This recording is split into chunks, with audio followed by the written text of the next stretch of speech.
A beautiful body perishes, but a work of art does not. Those are the words of famous Italian artist Leonardo da Vinci. Leonardo da Vinci was a true Renaissance man. Not only was he an artist, he was also a scientist and an engineer. Hence, he is often referred to as the founding father of the High Renaissance. Greetings, my name is Alexis Hernandez, and today I'll be discussing Leonardo da Vinci's early life and the influence he has had on portrait painting. Let's begin with Leonardo da Vinci's childhood. Leonardo da Vinci was born on April 15, 1452 in Anschau, Italy. According to a biography provided by Britannica, Leonardo da Vinci's parents were unmarried at the time of his birth. His father was a Florentine landlord by the name of Ser Piero, and his mother was a young peasant woman by the name of Caterina. Soon after his birth, she abandoned her son Leonardo and went on to marry an artisan. Around the age of 5, Leonardo da Vinci moved to his father's family estate. There he was given a basic education ranging from arithmetic to reading. Now on to his teenage years. According to authors and artists for young adults, Leonardo da Vinci became the apprentice of Andrea del Verrocchio around the age of 14.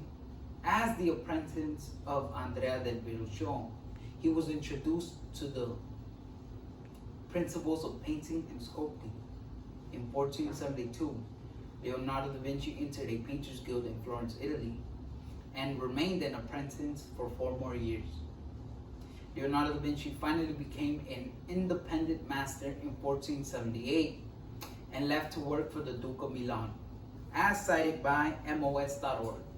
However, it is important to note that during this time, Leonardo da Vinci was too compelled by many subjects and was only able to finish 1 out of the 6 projects he had started, that one project being the Last Supper. Now let's talk about the influence Leonardo da Vinci has had on portrait painting. According to ItalianRenaissance.org, Leonardo da Vinci worked on the Mona Lisa from 1500 to 1508. The Mona Lisa is a very impactful painting because of its 3/4 view, meaning that the woman depicted within the painting was looking directly at the viewer, something very uncommon since portraits usually only portray the side figure of a woman. It was also a very impactful painting because it depicted a cheery and confident woman, something very unusual in a patriarchal society where aristocratic men held most of the power and oppressed women. Now let's talk about how Leonardo da Vinci influenced the detailing and sizing of portraits. Leonardo da Vinci's sfumato technique was a shading technique that allowed him to reflect light off of the woman's face in some areas, leaving others in darker shadows. Overall, this resulted in the Mona Lisa appearing very realistic. Before the Mona Lisa, portraits were usually cut as low as the shoulders. However, in the Mona Lisa, Leonardo da Vinci depicted the woman as low as her waist. This would cause a shift in portrait painting and influence European paintings into the 1800s.